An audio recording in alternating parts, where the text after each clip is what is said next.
Hello બધાને મારા હર હર મહાદેવ. હું છું Pradeep Jayani. Welcome to my YouTube channel travel ક્લિકરમાં.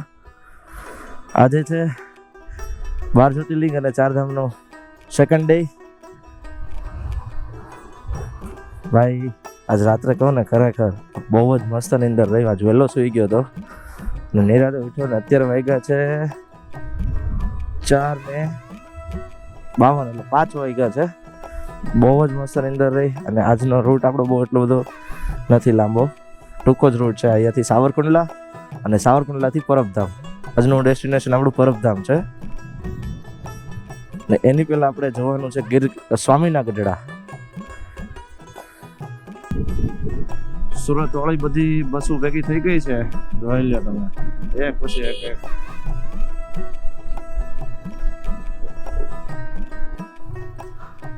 ભાઈ ભાઈ જોરદાર લાઠી ગામ રામકથા, બહુ જ જોરદાર. જોવો તમે લાઠી ગામ, જ્યાં ભોળાનાથનું સ્ટેચ્યુ બનાવેલું છે. તો ભાઈ રસ્તામાં આ રીતના જતા હોય ને ત્યારે ખૂબ ધ્યાન રાખવું. શું હાલત છે જોવો તો ખરાની. ખાલી આપણે સાઈડમાં મૂકી દઈએ. જય શ્રી રામ. શું કરવું? ઓકે.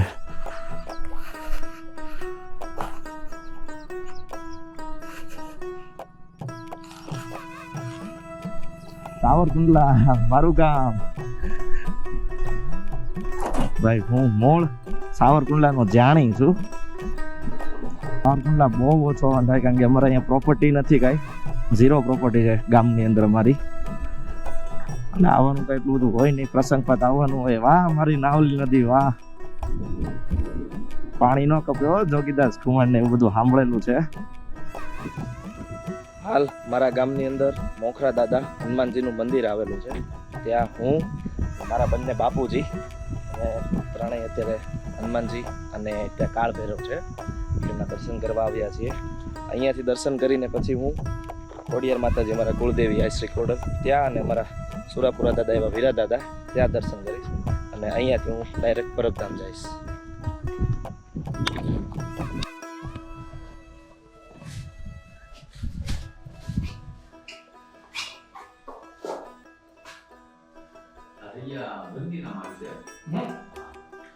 બાજુ છે કાળ ભૈરવ દાદા.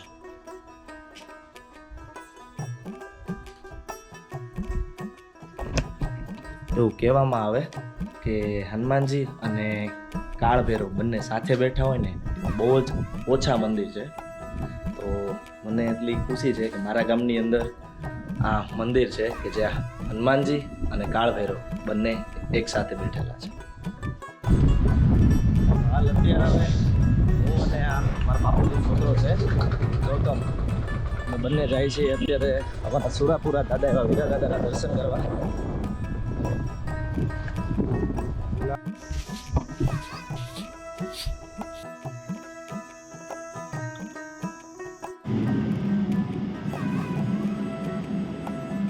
તો મસ્ત દર્શન થઈ ગયા માતાજીના, સુરાપુરા દાદાના, મોખરા હનુમાનજીના અને કાળ ભૈરવના. હવે અહીંયા મારા સગા માસી રહી છે ખામા ગામે, એને મળીને પછી હજી એક અહીંની ફેમસ આઈટમ છે એ મારે તમને દેખાડવી છે. બહુ જ ફેમસ છે, એમ કે નામ પડે એ વસ્તુનું.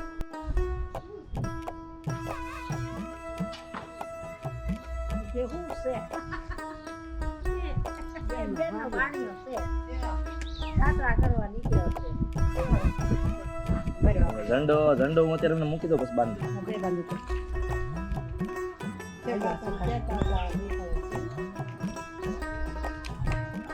થોડુંક તો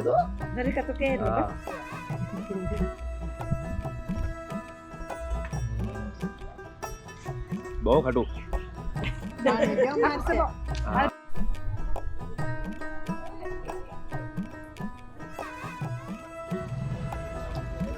મેરે દોસ્ત કી ભેળ જોવો તમે, શણગારીને મૂક્યું જોવો તમે. કેરી, બીટ, ટમેટા, રગડો.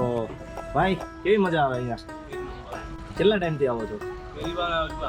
શું વાત છે?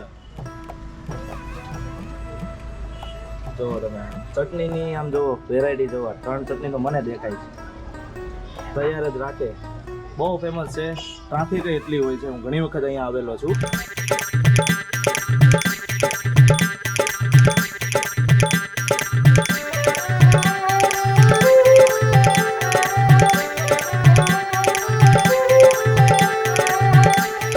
બનાવી હો પણ તો બધી જ વસ્તુ છે.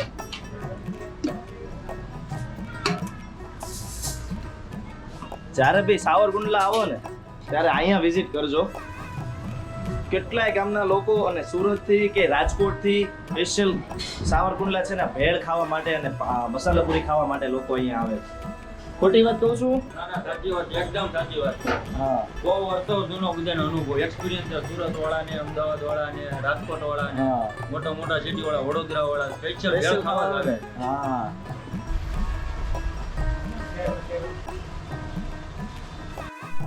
દોસ્ત ભેળપુરી ભાઈ બહુ મેં તાણ કરી.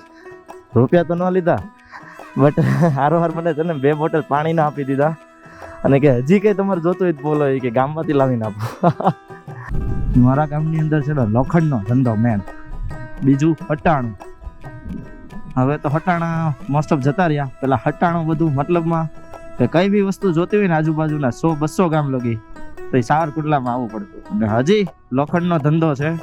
જે વજન કાંટા આવે ને, ઇલેક્ટ્રિક હોય કે નોર્મલ તોલવાના, બધા જ વજન કાંટા છે ને એકમાત્ર વધારે પડતા સાવરકુંડલાની અંદર બને છે.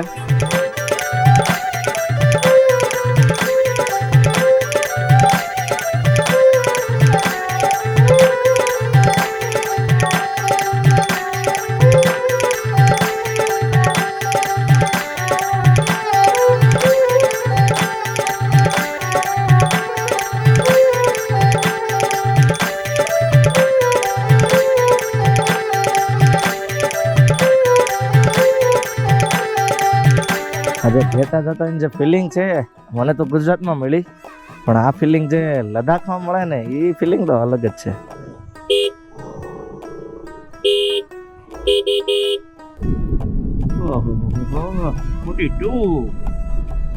42 છે ભાઈ.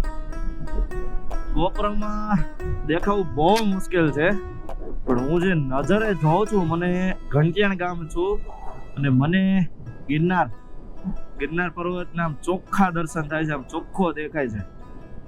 કેમેરામાં આવું બહુ અઘરી વસ્તુ છે. અહીંયાથી ગિરનાર 45 કિલોમીટર આગળ છે. પરબધામ આવી ગયું. થોડુંક ઠંડુ પીવાની ઈચ્છા છે, ઠંડુ પીને આપણે જઈએ મંદિરમાં. ભાઈ મારો ગુરુદ્વારો છે, મારા ગુરુ છે કરસનદાસ બાપુ, અને મેં મારું નાનપણ ઘણી દિવાળી, મોસ્ટ ઓફ દિવાળી મેં અહીંયા ઉજવેલી છે. 25 દિવસ હું અહીંયા રોકાતો ને બને એટલી સેવા આપતો હું, મારથી થાય એટલી. ને જે નાનપણની જે મેં પરબધામમાં જે મોજ કરેલી છે, જે આનંદ લીધેલો છે, એ કંઈક અલગ હતો મારું બાળપણ.